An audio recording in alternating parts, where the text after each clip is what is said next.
Hey, thank you so much for coming, everybody. We appreciate you being here. I'm going to get started since you only have 10 minutes. My brother David and I were born and raised here in Freeport and are 100% Bahamian. We are the owners of Bahamas Pelagic Fishery and Aquaculture Limited, and we as Bahamians are about to lose a valuable opportunity at a chance of becoming one of the premier aquaculture sites in this hemisphere. Every one of you have jumped on board, including the Bahamas government, without finding out all of the facts. We have been fishing all over the world and have spent the last 18 months investigating and researching the potential of a tuna aquaculture business here in the Bahamas. I want to try and shed some light and inform the misinformed as to what our company, Bahamas Pelagic Fisheries and Aquaculture, is trying to accomplish, and hope with some simple investigation on your part, you will see that it is possible to create a new innovative industry. The tuna aquaculture industry is not a new concept, and in other parts of the world, it has not only thrived, but grown to include the research and development of the breeding of the southern bluefin tuna. You can see this on our videos at Clean Seas Australia. In Port Lincoln, Australia, once a small, sleepy town with over 30% unemployment, has now transformed itself into a thriving seaside town with tuna aquaculture as the core business, to include not only tuna fishing, tuna farming, and tuna tourism, but all other support companies that have made Port Lincoln one of the most successful towns in Australia. With government, industry, and fishermen all working together towards a common goal, they have become the leaders in this industry and have created a model for the rest of the world to follow. Our plans are not only to harvest tuna, but actually farm them in large tuna growing cages. There is a big difference between catching tuna and killing them, and catching tuna and growing them. The tuna that are targeted will be corralled using a large purse seine net. The net will be pursed at the bottom to contain the tuna before our 150-meter tuna transport cages will be pulled alongside. Tuna have to swim their own body length every second to survive, and this is the reason for having such large cages. Our divers will help transfer the tuna alive from the net into the towing cages. This will give us the opportunity to separate any bycatch associated with this method of fishing. This is not to say that even with our best efforts, there won't be bycatch.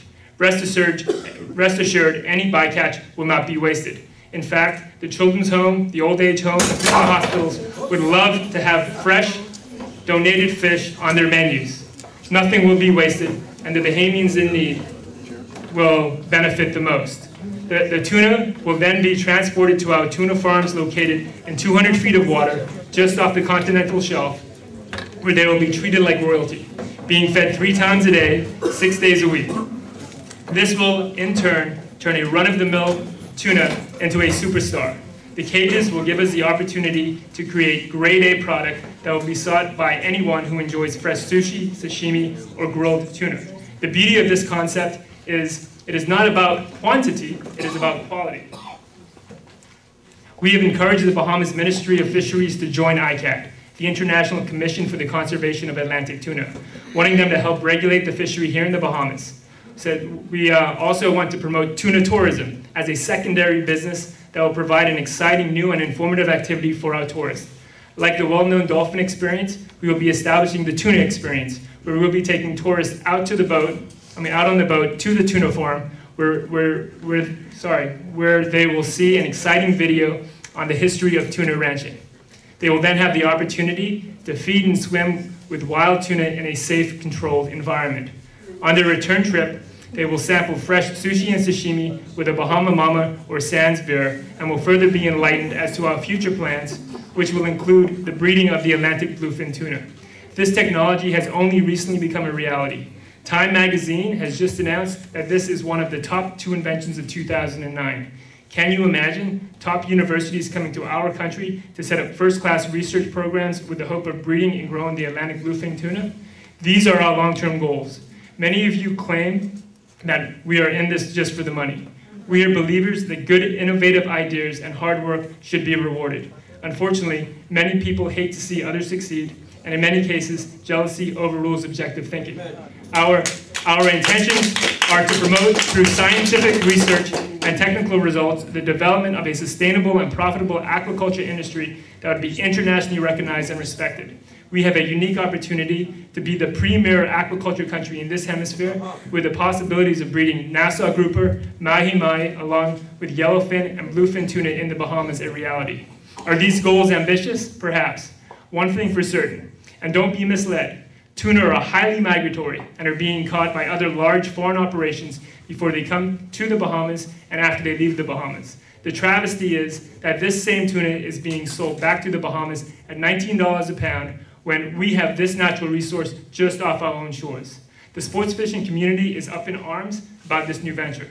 I would like to inform them that they have many super seiners traveling the world decimating the tuna stocks on a worldwide basis with no mention, this is the US by the way, no mention of aquaculture or a sustainable tuna breeding program from any of them.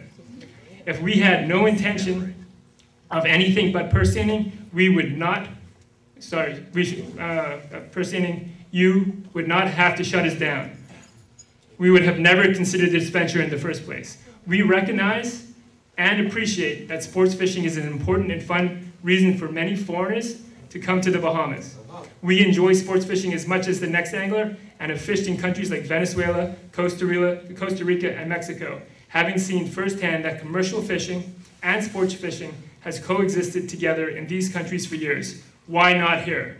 Should the Bahamian tuna only be for people who can afford a fast, fancy sports fish boat that can come to the Bahamas, catch a dozen or so tuna, lose several others to sharks, and then feed their friends and family? The average Bahamian has never even seen a piece of tuna available in any of our local stores. And only in high-end specialty stores can you buy small, imported tuna loins for ridiculous prices. Amen. Should only the rich have the opportunity to enjoy fresh tuna? If native Bahamians are to ever enjoy fresh tuna, it will only ever be because of an industry such as the one we are proposing. Sports fishing are a great way of feeding family and friends. Commercial fishing feeds the rest of us. This is the only true way of ensuring the sustainability of a fish stock for generations to come. Many of you are non-believers, just as there were many in Australia who refused to think breeding tuna was even a possibility. Hagen Sturr, the owner of Clean Seas, has now proven that this revolutionary breeding program is a reality, with the first southern bluefin tuna being born and raised in captivity as I speak. This is cutting-edge technology that gives this type of aquaculture program the legs it needs to move forward, not only in Australia, but why not the Bahamas? Amen. Our government was informed every step of the way and encouraged us to move forward with creating a valuable new industry in the Bahamas. They have known our business model from the very beginning, but it appears public pressure is making them fold without giving us the opportunity to present the whole story and not just the size of the ill will and the misinformed. Australia created a multi-million-dollar industry, thousands of jobs, and a sustainable fishery. Will we be too afraid to do this? Tuna tourism. What you're watching now is a tuna tour operation in Australia. This is an exciting new sector that will attract tourists from all over the world. This program will give the local tour operators and dive companies an opportunity to work in tandem with BPFA to provide an exciting educational experience that will be the first of its kind in the Caribbean. Tuna breeding. This is our ultimate goal here at Bahamas Pelagic Fisheries and Aquaculture Limited. This is a video of some of the first bluefin tuna bred in captivity. I don't have time to go through it, but I would like to go to the next level of tuna being transferred into from. We can talk about that. They can ask that question. We can show them. Okay. Thank you, David. Sorry to say for the avid fishermen here, but as a diver, I generally find fishing, scuba, conflict of interest. Scuba is a way to do a sustainable business in a country like the Bahamas. We have evidence of it really strongly, that for every dollar the scuba divers bring into the country for themselves, they put $12 in the community's pocket. Pretty much, the scuba divers do it without any help from the government, and in a lot of cases, quite the opposite, against the government, bring money to the community. A lot of money to the community. We can't do this if there's no fish to show the tourists, which is why I call fishing is scuba a conflict of interest? It's simple. Now, we've hammered out a way to live with fishermen. We don't do deep sea scuba. We kind of like the sport fishermen who are out there off the reef. The fishermen who are on the reef. When was the last time you saw Nassau grouper on the menu? You know, it's down to barracuda. And we have watched one fishery be depleted after another. We have watched problems at the reef. A lot of things have happened over the years, and pretty much we'd like to see it fixed, not destroyed. I don't think persenning is going to help the reef. What ends up happening is you take out the largest fish. Pretty much that's the business plan. Smaller fish try and fill the area. Well, you got to take them because you've got the percent working.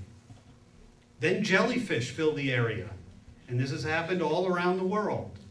Jellyfish eat larval fish and eggs. It doesn't matter after that how much breeding you do, the jellyfish eat it. And you watch one ocean after another. It started Caspian Sea, Black Sea, North Sea, Northern Atlantic. The nets are bringing up jellyfish.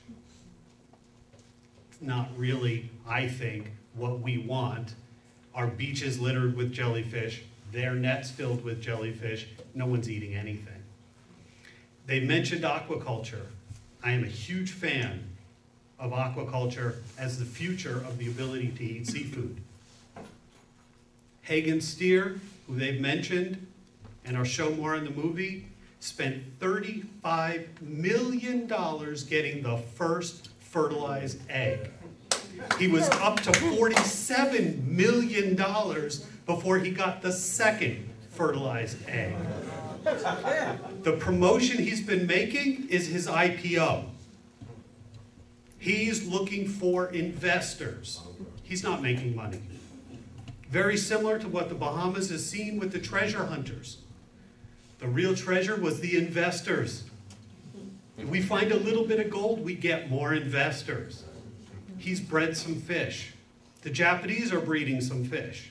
The Japanese government, we're talking big bucks, don't even have to account for it. Yeah. They're looking around going, it's really hard. We can't do it. I'd like to replicate it in the Bahamas, but there's another problem with tuna. They're carnivores. They're cannibals. They eat constantly. And by the way, one of the reasons they're migratory is because they have to leave. Trying to raise them in farms in a single place probably won't work. I'm sorry. Want to talk a really good aquaculture fish? Cobia. They have the conch we have a problem with. And you know, this could be an entire, long time to talk about. I'm sorry. I have to declare conflicts of interest. I'm a lawyer for touristic resorts, dive operators, people who make their money from sports fishing world. And I was involved in the last of the 52 failures so far in Bahamas aquaculture. Now, the Bahamas National Trust, for whom I speak tonight, already has made a press statement. It is opposed to expanding fisheries of tuna, and we've added kingfish, Spanish mackerels, and dolphin, swordfish, by any kind of nets at all. And our government has already announced that they are going to be amending the regulations. It's very sad that this happened in this way, because if this has been around for a year and fisheries sits on the Council of the National Trust, this came out as a shock to us just a few weeks ago. Our government has already announced that it's going to make amendments to prohibit purse-seining of the kind being spoken about.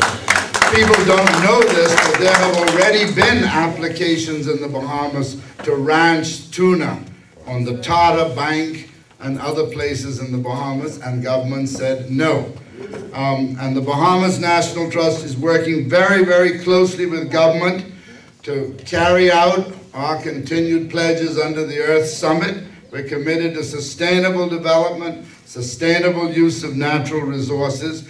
We're trying to figure out where the 20% of our marine areas that are going to be made into no-take zones are going to be, minimizing social conflicts and user conflicts and so forth, so that the Bahamas, even if fisheries collapse, which they are all over the world, we will always maintain our marine ecosystem, even if it costs at times some fisheries opportunities.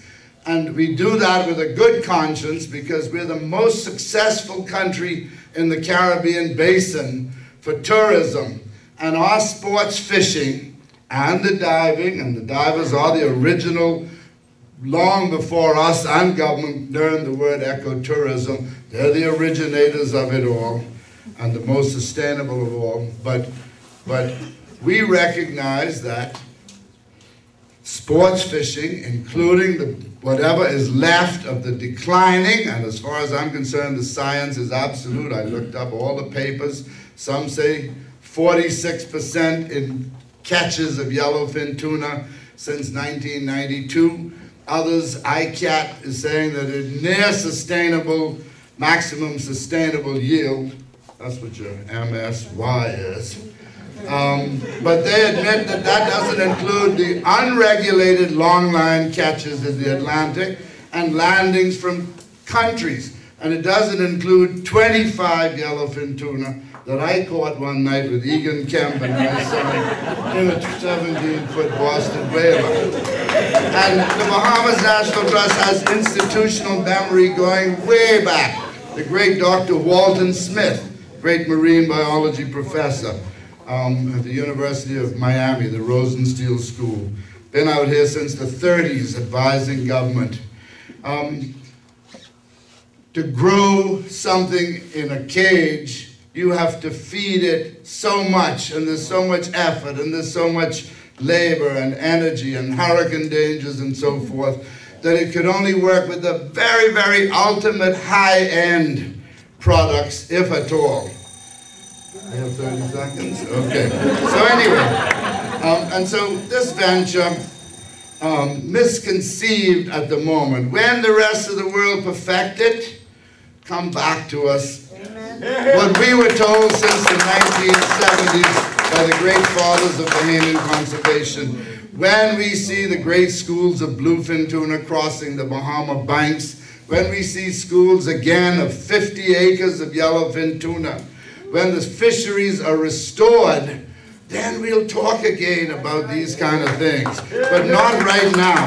Right now, the world's fisheries are fishing from 10% of the predator fish of the world. In other words, 90% less predator volumes in the ocean, and I'm talking about cod, tuna, swordfish, the groupers, and so forth. We're all fishing now the last 10%.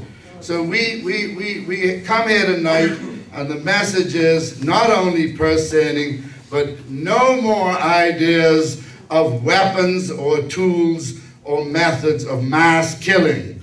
Our waters are going to be safe, models to the outside world, to fall back on in emergencies, and if we do that, then we will be good citizens of the earth. That's the Bahamas National Trust's position. And we need you all to become members if you are not members. Yes, good afternoon, everyone. My name is Dr. Leato Dole Presenti. I represent the local fishermen of Harbour Island. My question to the Mellors is, I understand the process of getting a license in the Bahamas, but the Bahamas has to answer to other international authorities. Just a few weeks ago, Fisheries Minister Larry Cartwright indicated to save the export fishing industry of the Bahamas must comply with the MSC requirements, meaning the Maritime Seafood Council's requirement, which will label every piece of seafood that's being exported to the Bahamas, whether it's going to Europe or the United States. my question to you is, did you explore with the MSC that your method is sustainable, which is basically the requirement for the MSC to be MSC certified? Now, to answer your question, no, we did not talk about MSC. We talked with Minister Larry Cartwright, and we actually implored him to make the Bahamas a member of ICAT and other organizations that have the science, have the research to keep track of the tunas, and if and when there is a time to put quota on those tunas, we would more than be happy to follow those quotas to the letter. Jamie Rose, I'm a local resident and longtime commercial, I should say not commercial, sports fisherman here. I've been catching yellowfin tuna for the better part of 30 years here in Freeport. And as many of you know, the yellowfin tuna population locally has diminished over the last 30 years. The frequency of catches has gotten lower and the size of fish has consistently gotten smaller. I think one of the problems has been raised with the Pelagic project that you guys are proposing. And the question that keeps being brought to my attention is, why did you start with the purse seining vessel before actually having your pens and everything in place, leading it towards having it as a sustainable project and working for tuna tourism? Thank you, Jamie. That was a very good question. As with anything, you have to first start with something. And we first started with meeting with Larry Cartwright and discussing this project from A to Z. And he indicated to us that he was 100% behind us and documented it in writing. We told him our process and our sequence for what we wanted to do was get permission. We did that. We have to confirm now. 2, bring in a vessel to catch tuna. Check. We will be bringing tuna on board in the beginning and selling it to local markets. We told them that. 3, once we receive our seabed lease from government, we can bring the cages in for tuna farming. We asked for the seabed lease almost 17 months ago. The Prime Minister is supposed to issue that. But there was a big mix-up in the people who control the seabed lease, which is Crown Land, etc., etc. 4, organize the Tuna Experience program here in Nassau and Freeport as a major tourist attraction. 5, encourage universities and scientists to help us establish a breeding program for yellowfin and eventually bluefin. We want to establish a complete aquaculture system that will produce fish from fertilized eggs, larvae, juvenile tuna, and adult tuna. All of these have one thing in common. It takes a boat to make it happen. And that's why we brought the boat in with permission, because we know in our heart that this is a good thing for the Bahamas. It's going to create many, many jobs. It's going to bring universities to this island. And it's going to bring fresh tuna to the local Bahamians. I was inundated with some calls over the weekend in regard to this project. I have taken the necessary time to do some research online and to make some the necessary inquiries. It is strange to me tonight that the tuna fishing environment has so much attention over most of the pressing issues we really have in this country. It is shocking. But I say that to say this. Unemployment in this country is 19.5%. Every society and every project has its pros and its cons. At the end of the day, in the recession in which we are in, everything needs to be looked at maturely and properly to ensure that it is given the due diligence. I could have easily came here tonight with more than 200 or 300 people. I decided to come so I could be more informed, more educated, and get both sides of the stories. But the reality is, every project needs due diligence, and if run and managed properly, with the proper security mechanism, I'm sure every person in this room who desires of running a project or bringing something on board would want an equal opportunity for that project to be materialized. This is no time for us to not look at projects and ideas to help sustain employment in this country, and particularly here in Grand Bahama. I would hope in the future when we have events and other issues that we have this kind of people who would come out and support some of the real issues in this country. And I thank you for your time and your opportunity.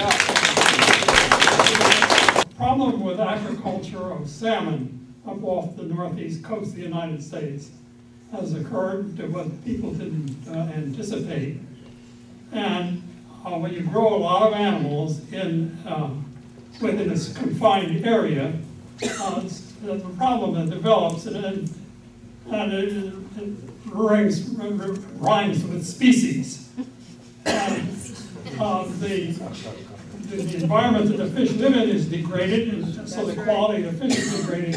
And up in the northeast of the United States has had a tremendous effect on the general area. The sea doesn't really move a lot, rotate a lot. So, assuming your project goes ahead, are you aware of this problem, and what are you going to do about it? Okay, thank you. Very good question, sir. One of the beauties of the Bahamas is our close proximity to the ledge.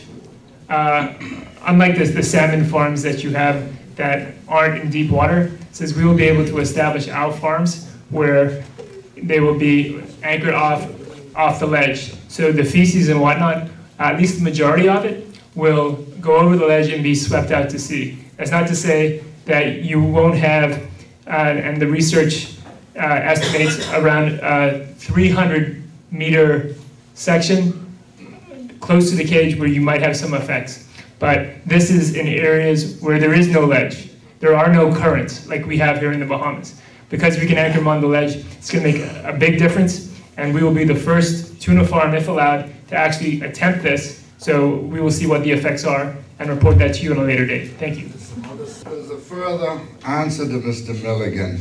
When you catch a tuna and you cut it up for sushi, you got to watch for white cysts, parasites.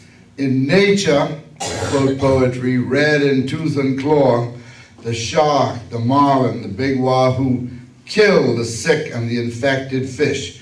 When you have a big group of fish that are no longer subject to nature's culling, then you're starting with an unhealthy situation. And as I said, these things are new, and we are not sure at all that they're going to work. But we do know that without nature's culling, some of those fish that are in there are going to be unfit for human consumption.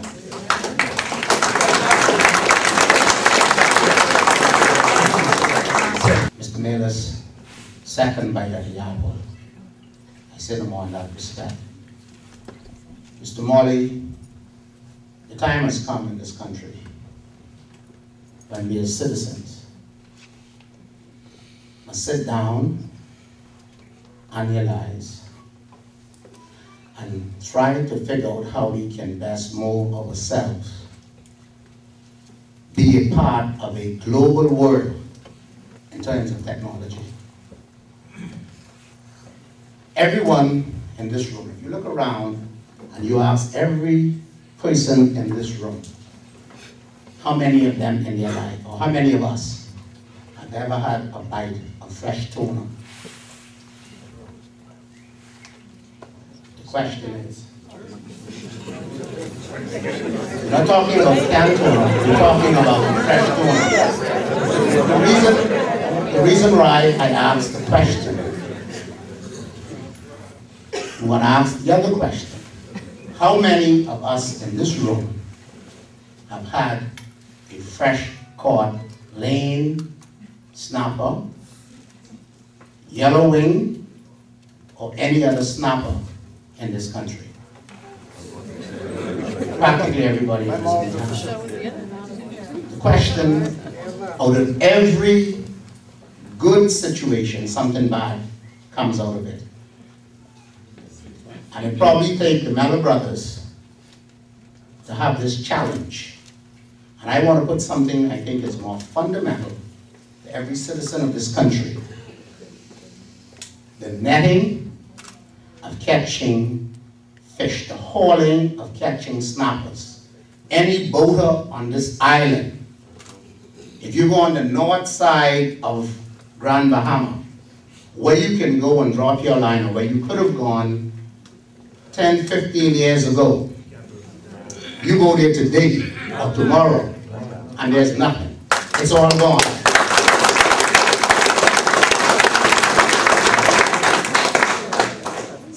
We need to educate ourselves, and the Mellor brothers, you have to be commended for at least one thing. Bringing us to life. At least one thing, if nothing else.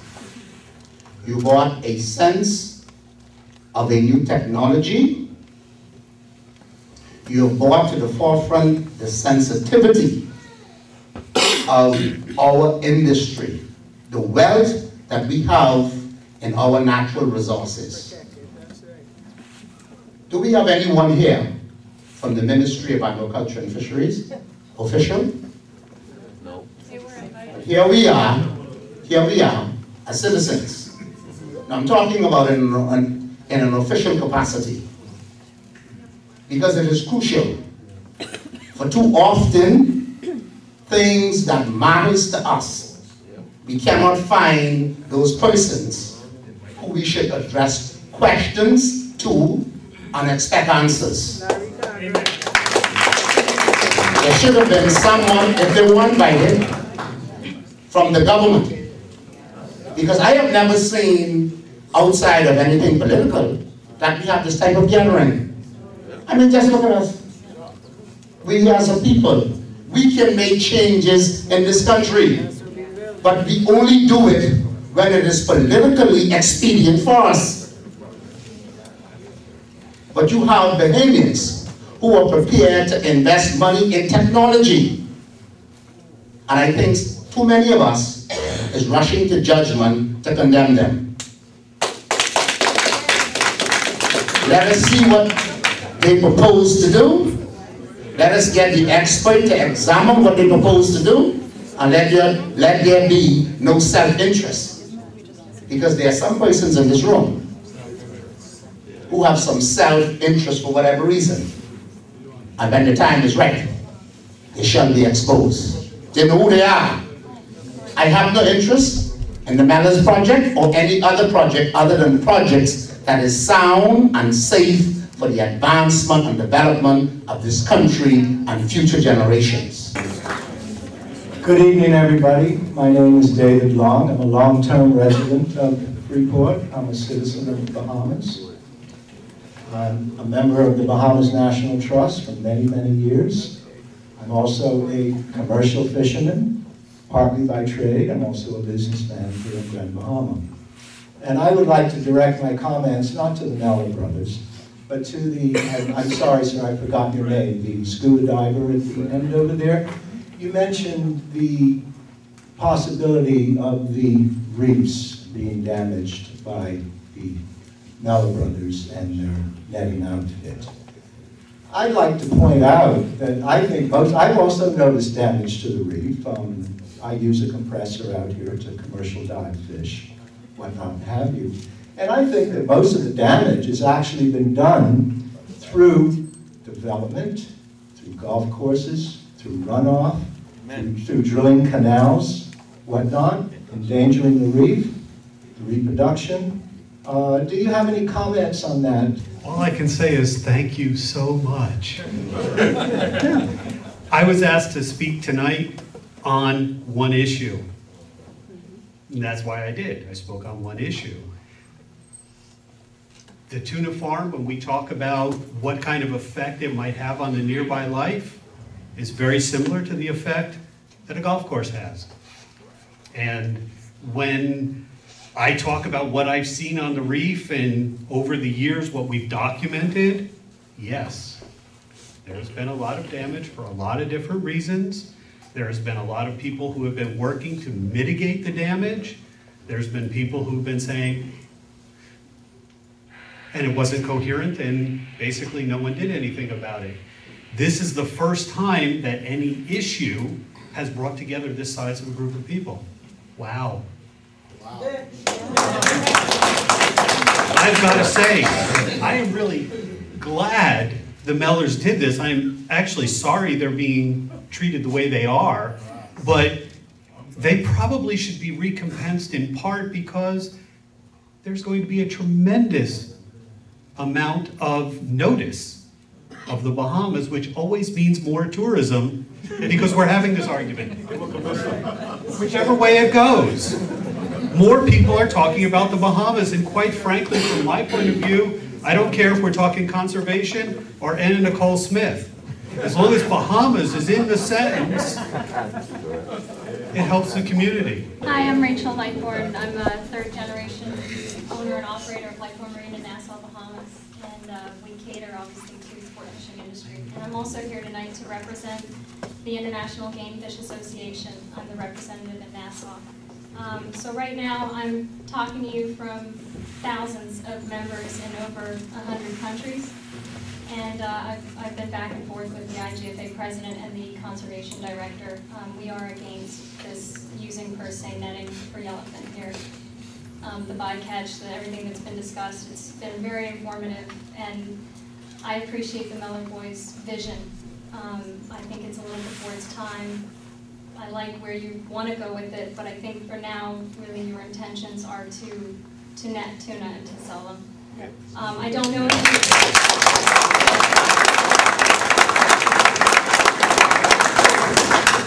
I'm not sure if you had any plans to export. You talked mainly, and please come back to that, you talked mainly about fishing for the local market.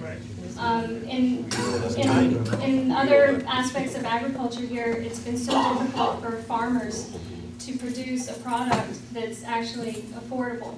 It ends up being cheaper to buy something that's been imported from South America than it is to buy from our own homegrown farmers. And I fear that if you did this, that the same thing would occur. They talked a lot about all the provisions that you need to take with, hurricanes and security and feeding these fish and keeping them and all that, and just being able to sort of pick them as you need them. I think that the demand will overrun the supply. I just don't think it's sustainable. Would you plan to export? Yes, we do plan to export, and I understand you had concerns about bycatch. And I'll tell you our sequence on how we're going to deal with bycatch. Okay? You can fast forward that.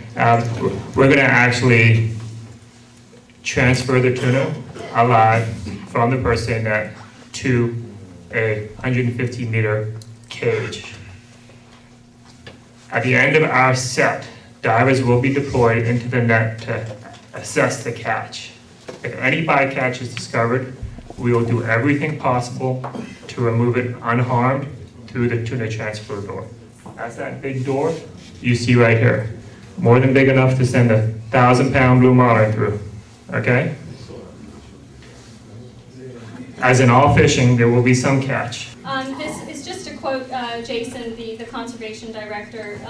He agreed that tuna per se fisheries probably represent the biggest man-made impact to tropical epipelagic ecosystems. And also, if we approve you guys to do this, what's to stop any other Bahamian person to start a business as well? It's got to be free and open, and we just can't sustain that. This is just to quote Jason, the conservation director. He agreed that tuna per se fisheries probably represent the biggest man-made impact to tropical epipelagic ecosystems. And also, if we approve you guys to do this, what's to stop any other Bahamian person to start a business as well? It's got to be free and open, and we just can't sustain that. That's a fantastic question, and I'm glad you brought it up. We've actually talked about this with conservationists, and somebody actually gave me the answer to your question. They said they like what we're doing here, and we hope your end game works. I mean, all of you keep saying, "Oh, I don't know. It didn't work last time. It's not going to work next time." Well, if we have that mentality, we as a country are just going to stand still. That's what we believe. It's always scrambling around for money. I can guarantee you the universities don't bring money, they spend money. Yeah. All right, so they want money, and this decade, they don't have any money, let me tell you that. But what I want to make sure that there's something that's clear, and it's not necessarily directly related to you guys, but a point that Rachel brought up, and I don't want, and other people brought up, and I don't want this to get lost in the shuffle, is the trajectory that these pelagics are going through. Their numbers are dropping rapidly, and in fact, Boris Worm and Ram Myers put out a paper in 2006 that predicted many of the major stocks, the major species, would cross the zero line in 2048. That's 38 years from now. So things have to change. It's not just about the numbers, it's also about the size.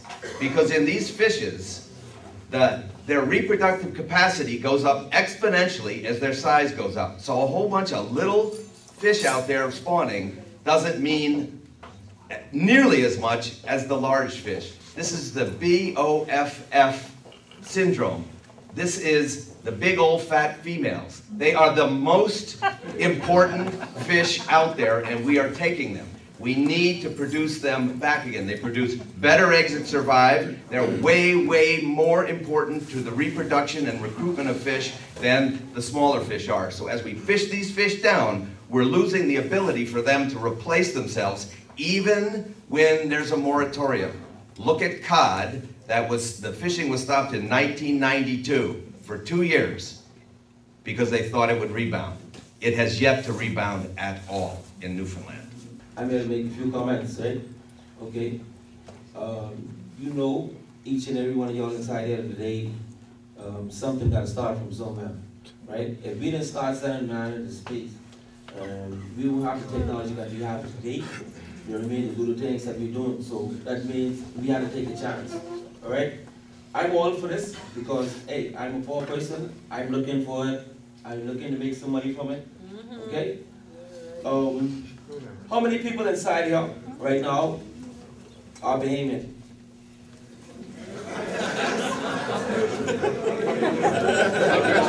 All right, still, that's good. That's very good. That's very good. How many people inside here own marinas? How many people in here own marinas?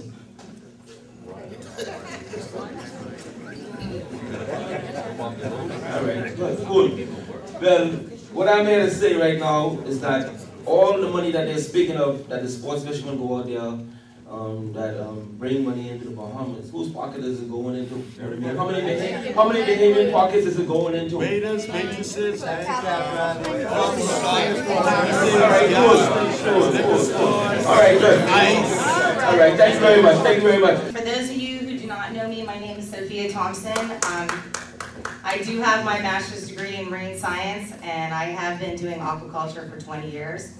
I am currently the CEO and chief marine biologist for Grand Bahamian Shrimp Farm, and have been operating the aquaculture venture in the Bahamas for the past 12 years.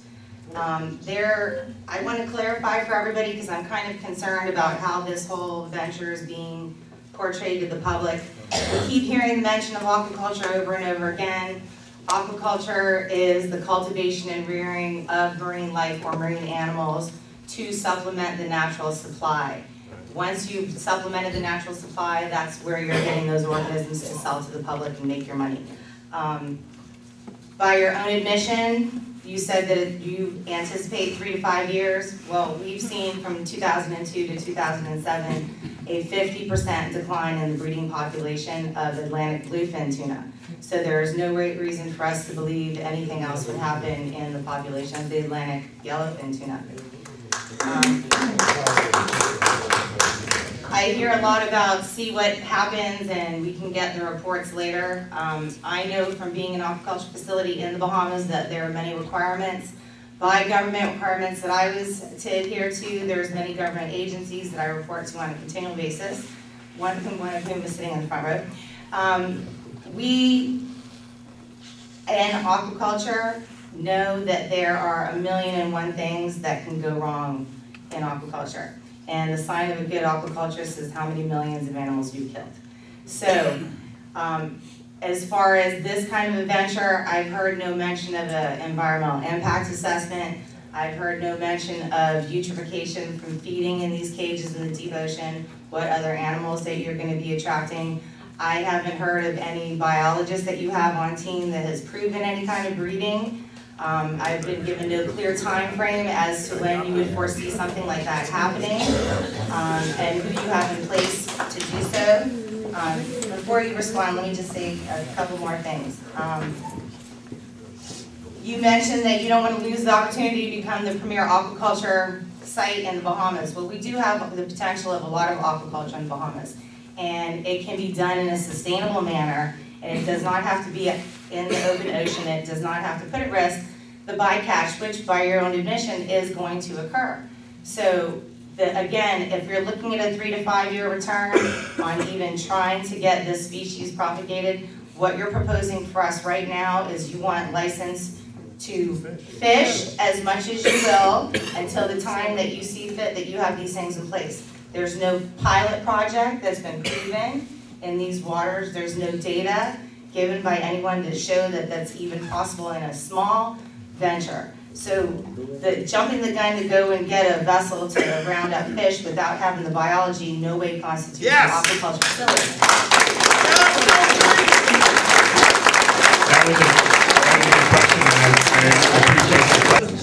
My name is Duncan Russell, Don Josie and Assassin. And the Mellor twins are my good friends. I'm not here to vilify them, but I'm an avid fisherman, a lover of the sea from I was 5, 6 years. As a matter of fact, my old man used to build vessels. It seemed to me as if your project is way ahead of its time. I would say about 40 years or 30 years. It's very ambitious. And, you know, I love you guys. I knew when you all was really doing fishing in the early 90s. And I loved you then. Used to sell you catches to Billy Joe and around the place, other places, and I was there. So this is not, like I said earlier, vilification of you, but I have a proposal, and I'm going to be sarcastic. We have a whole bunch of invasive species like the lionfish. Why don't you and I get into business and eradicate the seas of those and leave our resources alone to my grandchildren and your grandchildren? Good evening, Mr. Mellors. It's a privilege to see you panelists. I'm Patty. I'm a transportation provider with some 1,053 of our wonderful guests in my database. So I represent all of the divers, the bone fishermen, and all of those wonderful guests that graces our shores. I'm here on behalf of my grandboy. He's going to be a neurologist. He's going to Boston soon. However, I am glad about everything that I heard here tonight. There has always been in the Bahamas, in particular, in my people, that silence give consent. I'm happy to see that doesn't happen anymore. Because we're not giving consent to anything we have no knowledge about. We're going to grow.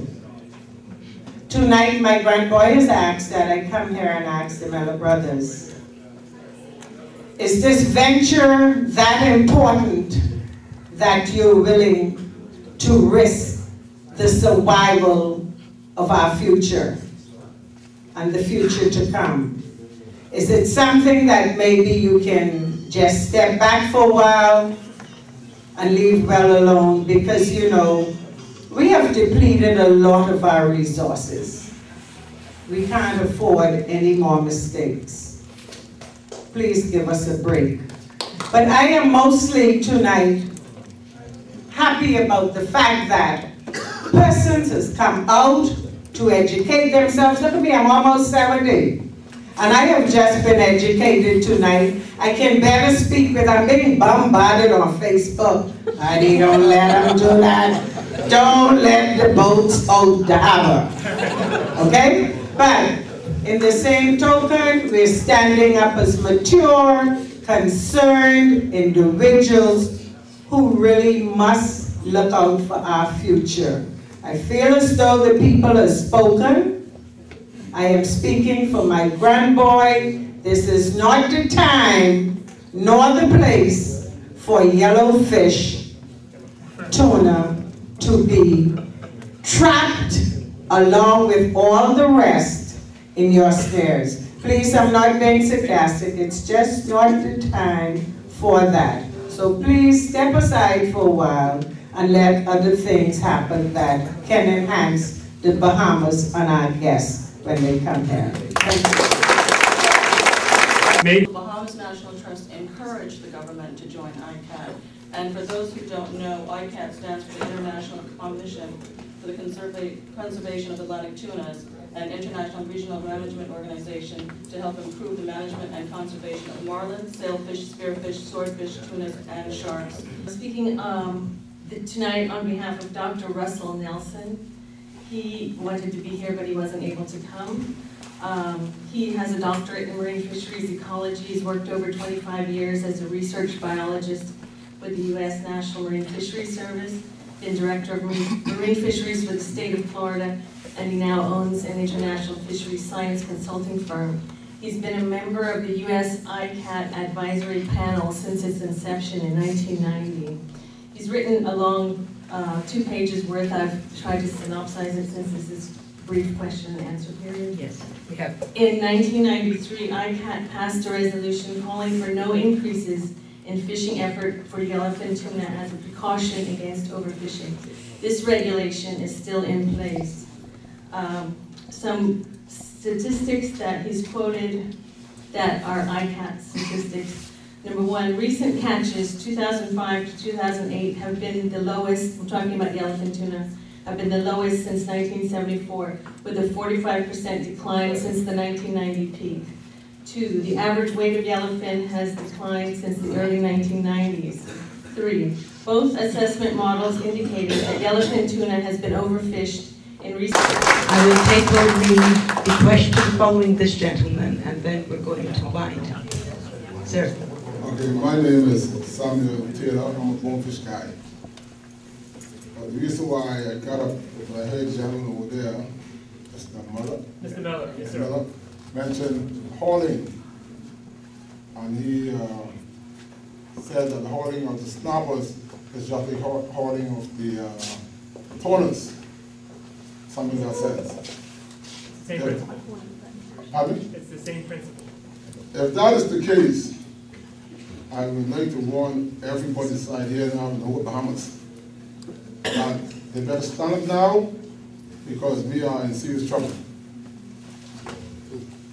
5 years ago, you could go on the north side of the island and you could have fished, catch a cooler snapper, come and feed your family, and sell the snappers. Now today, you go on the north side of the island because of the nets. You can spend 8 hours of your fishing and go up with 20 different jobs, and you can't catch 20 snappers. So if the tunas is the same type of fishing as the snappers, hauling the snappers, we're going to be in serious condition. Good evening, how are you doing? I am here representing myself and our government agencies. I have 2 questions for the Mellor brothers. How far out would you go from the Bahamas, and how many feet of water? Tuna is a pelagic species, and they do not hang near the reef. They're in the open ocean, so we would be most of the time well offshore, even out of sight of land, and how many miles? Usually anywhere from 5 to 25 miles offshore in this area, but the Bahamas. Not to the north. No, from Freeport, if we went offshore, anywhere 5 to 25 miles. We have a 200-mile fishing radius, which you should know, all the way around the Bahamas. That we will stay within our 200-mile fishing radius. Let's give ourselves a hand for participating tonight.